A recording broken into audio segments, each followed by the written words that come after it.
Muhammad SAW. Berulang Allah dan para nabi semua bersumpah. Kalau dia berbohong, dia turun ke bumi. Maka saya tidak perlu bersumpah lagi. Cuma saya bersumpah, kalau saya berbohong turun ke bumi bersama Allah dan para nabi malaikat lain, maka itu kubur saya makam di Mekah, maka hancur leburlah menjadi satu, saya keluar dari Islam. Apa tidak cukup kuat? Karena kalau tidak disumpah, karena manusia ini bermain jin, susah diatur dan sulit diatur karena dia lebih pintar dari Allah. Allah ciptakan untuk pintar, maka dia mau lebih Allah pintarnya, tapi tidak kuat dan tidak berdaya karena dia manusia mati khusus bernyawa, kembali kepada Allah. Tidak.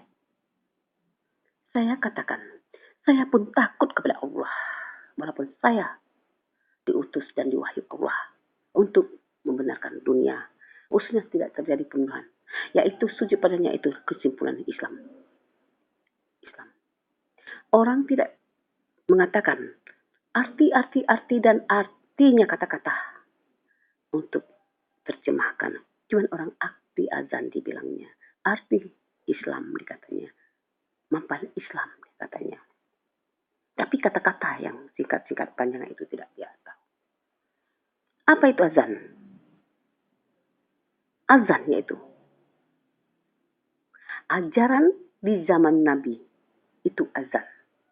Untuk sujud kepada Allah 5 waktu, memanggil Allah setiap sholat. Maka saya untuk minta kepada Allah waktu itu saya berperang. Maka sebelum panggil saya, ya Allah Muhammad, kamu a'udzubillah bacakan itu dulu.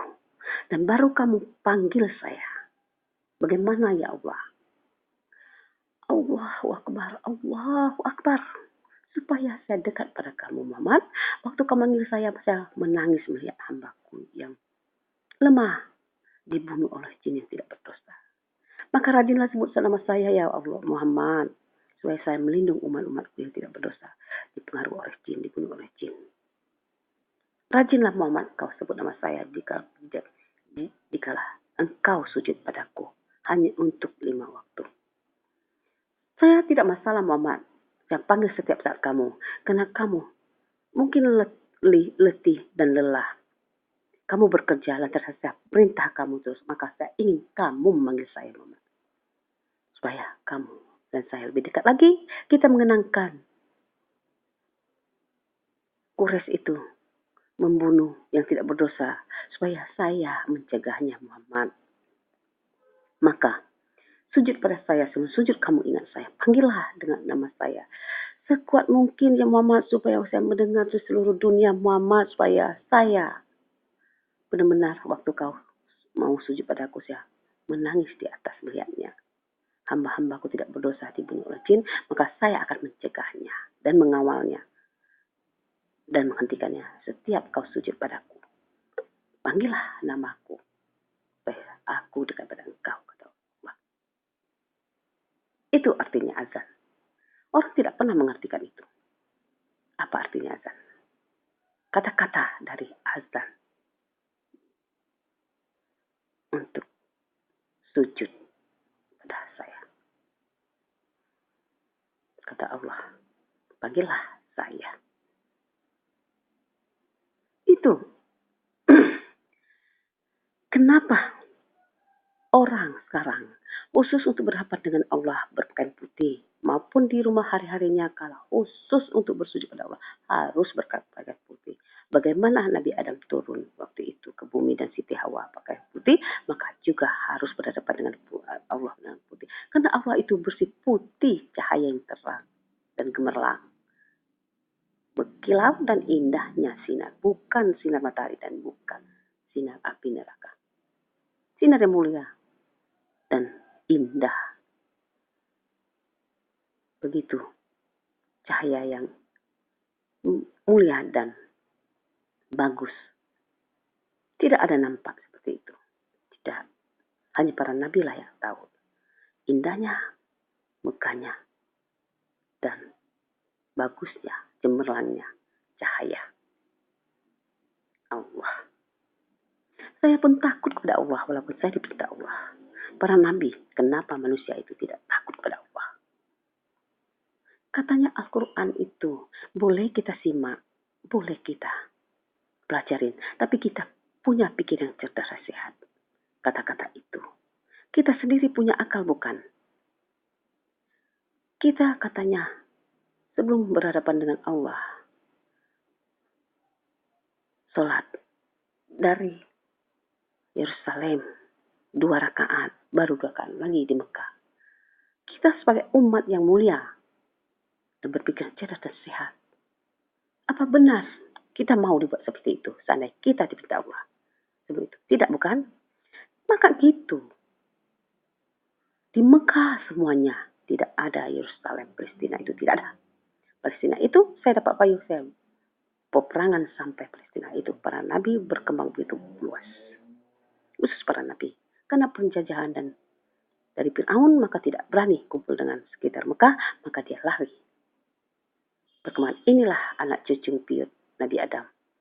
Maka saya akan membasminya yang namanya ikut Fir'aun Quraisy. Supaya tidak terjadi pembunuhan, pendarahan di mana-mana. 3 masjid katanya ya, karena itu lingkungan Arab berpencaran dan berpencarnya anak-anak Nabi Adam. Dari masjid itu ke masjid itu. Tidak bilang kotanya. Disitulah para nabi meluas.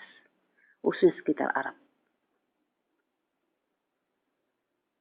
Maka saya itu berperang yang luas waktu itu. Jangan sampai Quraisy memakan darahnya. Akhirnya lulus Islam. Maka saya tua dan wafat. Kubur pun tidak ada manusia. Nah, kenapa bilang saya jaraknya dengan Nabi Adam itu jauh? Tidak. Bukannya di zaman Nabi itu 3 turunan.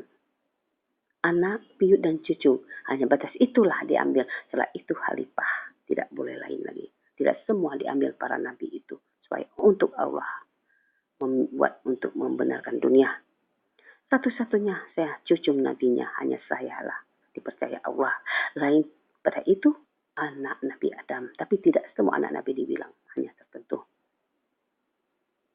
Perempuannya. Waktu zaman itu. Kena orang korbankan wanita. Habis wanita bayi, maka pergilah jauh. Itulah saya kata tadi. Waktu itu Arab dan semua itu hutan belantara. Hutan. Maka pergi hutan paling dalam dan rimba paling dalam supaya tidak habis wanita oleh Quraisy. Maka disitulah tempatnya. Ke sana, masjid sana, kota sana. Tidak bilang masjid kota. Dia bilang kota masjid. Tujuan itu kotanya. Khususnya di negara Islam itu, di situ tempat para nabi. Maka saya berperang sampai ke sana untuk membasmi jin. Karena 3 jin, raja jin bersama dari kakek saya atau bapak saya yang tertua. Maka saya yang meluruskan.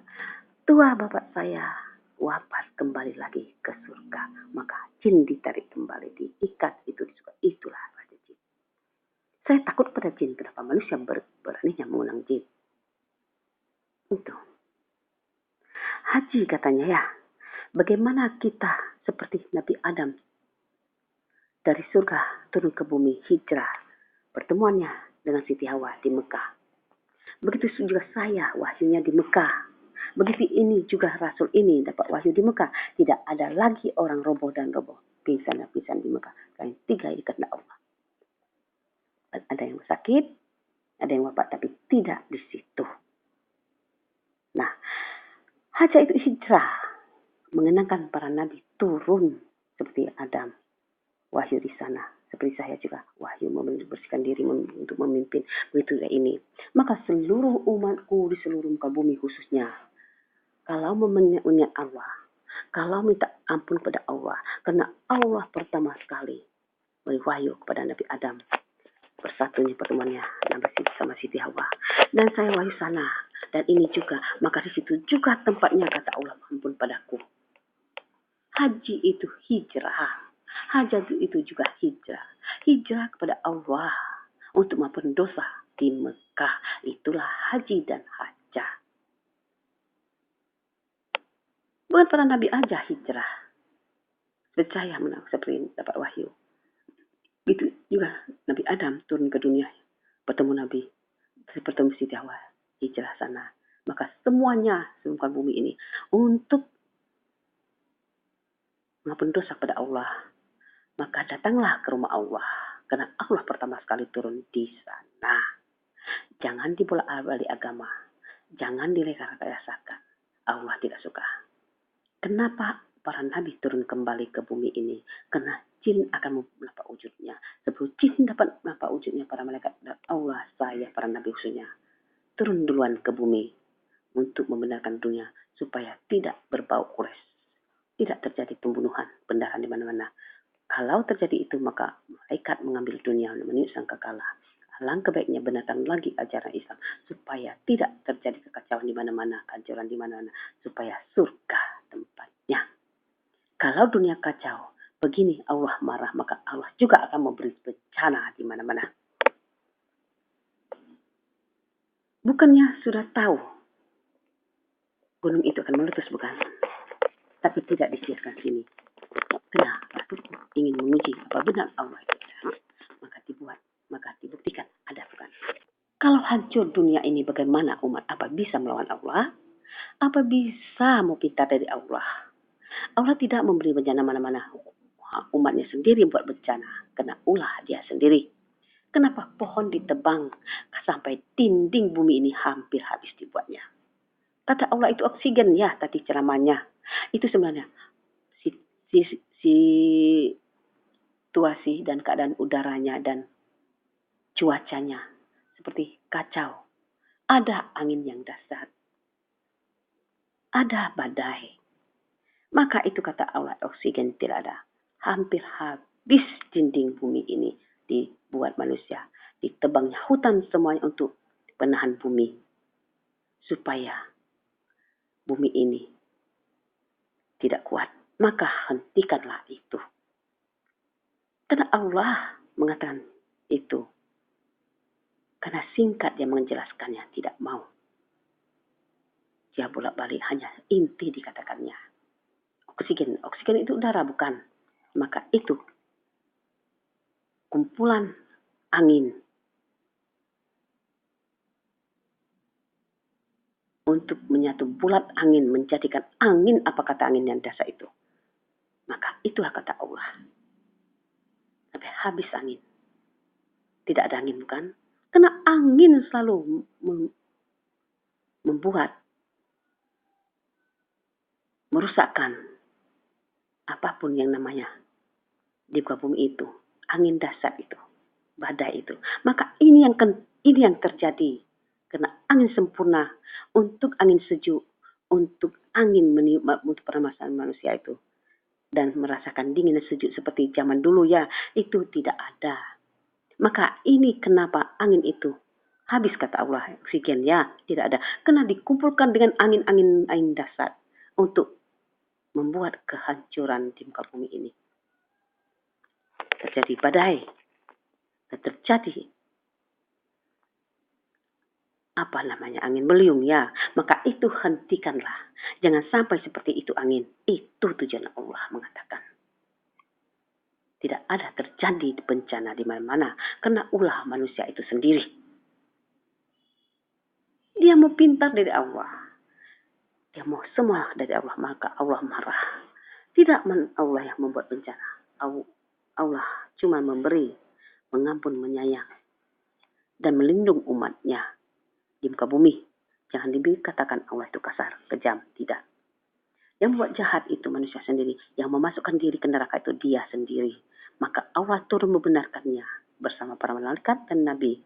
Supaya tidak ada itu Dajjal. Nanti akan bangkit ke bumi ini. Maka tidak ada terjadi tumpahan darah. Dan peperangan karena Quraisy. Supaya surga tempatnya. Kalau itu terjadi maka malaikat mengakhir, meniup sangkakala, supaya tidak terjadi pembunuhan di mana-mana. Kena ulah manusia itu sendiri. Bermain jin. Menyebut nama Allah tapi bermain jin. Alangkah baiknya luruskan lagi ajaran Islam. Supaya